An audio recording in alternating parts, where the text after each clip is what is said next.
Dalam nama Bapa dan Putra dan Roh Kudus. Amin. Allah yang Maha Kuasa, Engkau telah memberi kami sabda-Mu sebagai lampu penuntun langkah kami dan obor penyuluh jalan kami.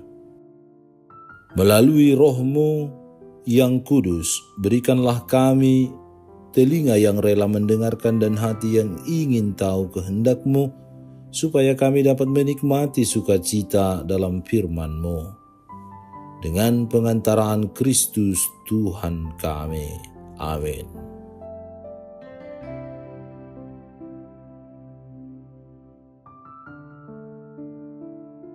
Tuhan bersamamu dan bersama roh-Mu.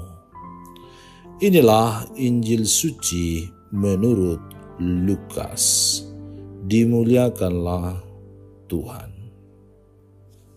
Yesus berkata kepada murid-muridnya, "Tidak mungkin tidak akan ada penyesatan, tetapi celakalah orang yang menyebabkannya. Lebih baik baginya jika sebuah batu kilangan diikatkan pada lehernya lalu ia dilemparkan ke dalam laut, daripada ia menyesatkan salah seorang yang lemah ini. Jagalah dirimu. Jika saudaramu berbuat dosa, tegurlah dia, dan jika ia menyesal, ampunilah dia. Bahkan jika ia berbuat dosa terhadapmu 7 kali sehari, dan 7 kali ia kembali kepadamu dan berkata, 'Aku menyesal,' engkau harus mengampuni dia." Lalu para rasul berkata kepada Tuhan, "Tambahkanlah iman kami." Tetapi Tuhan menjawab, "Jika kalian memiliki iman sebesar biji sesawi, kalian dapat berkata kepada pohon ara ini, 'Tercabutlah engkau dan tertanamlah di dalam laut,' maka pohon itu akan menuruti perintahmu." Demikianlah sabda Tuhan. Terpujilah Kristus. Saudara-saudari yang terkasih di dalam Kristus Yesus, hari ini kita mendengarkan Yesus bagaimana ia mengingatkan kepada kita bahwa adanya selalu penyesatan. Yesus memberikan peringatan keras mengenai dosa yang menyesatkan orang lain, terutama mereka yang lemah dalam iman. Hukuman bagi orang yang menyesatkan digambarkan sangat mengerikan. Kemudian Yesus juga menekankan pentingnya menegur saudara yang berdosa, serta kewajiban untuk mengampuni tanpa batas jika ia mau bertobat. Yesus juga mengatakan tentang kekuatan iman. Ketika para murid merasa tuntutan pengampunan itu terlalu berat dan memohon, "Tambahkanlah iman kami," Yesus menjawab dengan perumpamaan tentang iman sebesar biji sesawi. Yesus menjelaskan bahwa sekalipun iman yang dimiliki itu kecil, namun apabila dihidupi secara murni, maka hal itu pasti memiliki kuasa yang besar.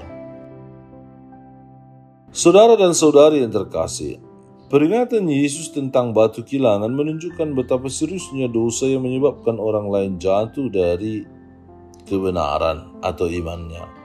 Lalu pertanyaannya, apa bentuk penyesatan masa kini yang bisa kita mengerti, kita pahami?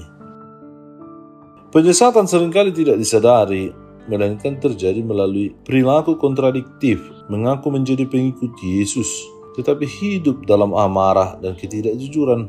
Perbedaan antara kata-kata dan perbuatan kita dapat menghancurkan iman orang lain yang melihat cara hidup kita.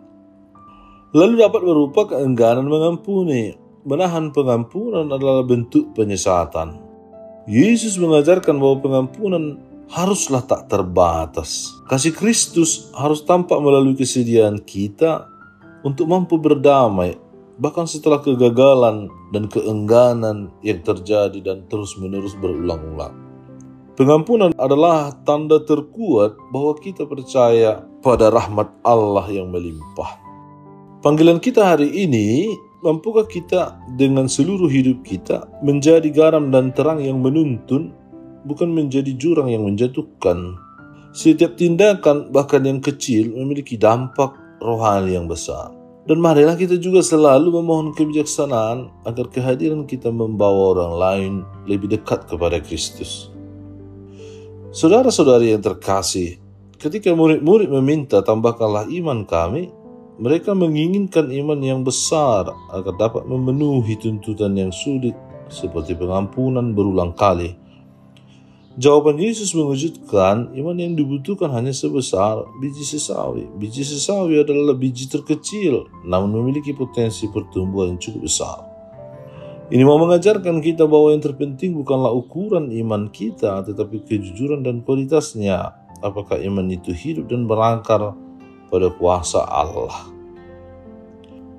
Bagaimana iman biji sesawi bekerja?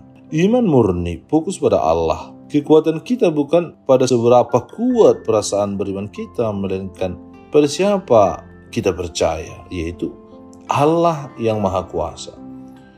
Iman biji sesawi adalah iman yang sepenuhnya berserah kepada kuasa Tuhan. Lalu juga iman yang bersaksi. Dalam Injil dikatakan mencabut pohon ara dan menanamnya di laut adalah hal yang mustahil secara manusiawi. Iman yang hidup meskipun kecil, namun harus berani melangkah dalam ketaatan pada perintah Tuhan. Bahkan ketika perintah itu terasa mustahil, seperti mengampuni musuh sekalipun. Iman kecil yang berani bergerak dan akan menyaksikan kuasa Tuhan yang besar. Saudara dan saudari yang terkasih, Santo Leo Agung yang kita peringati hari ini adalah seorang paus dan pujangga gereja yang dengan gigih menjaga kemurnian ajaran, melawan penyesatan atau ajaran yang tidak benar, dan memimpin umat dengan otoritas yang bijaksana. Hidupnya mencerminkan panggilan Injili, menggunakan karunia dan kuasa yang diberikan Tuhan untuk melindungi orang-orang kecil dan memimpin mereka dalam kebenaran. Saudara dan saudari yang terkasih, semoga dengan iman sebesar biji sesawi kita dapat berharap dan bertindak. Janganlah takut melakukannya, karena kekuatan kita itu sesungguhnya berasal dari Allah. Tuhan, kami bersyukur karena Engkau memilih kami untuk percaya pada Putra-Mu. Ya Tuhan dan Allah kami, dengan rendah hati kami mohon, murnikanlah iman kami dan teguhkanlah hati kami agar berani mengampuni dan hidup seturut kehendak-Mu, seperti yang telah diteladankan oleh Yesus Kristus Tuhan kami. Ini semua kami mohon dengan pengantaraan Kristus Tuhan dan Penyelamat kami. Amin. Tuhan bersamamu dan bersama rohmu. Semoga saudara sekalian diberkati oleh Allah yang Maha Kuasa, Bapa dan Putra dan Roh Kudus. Amin.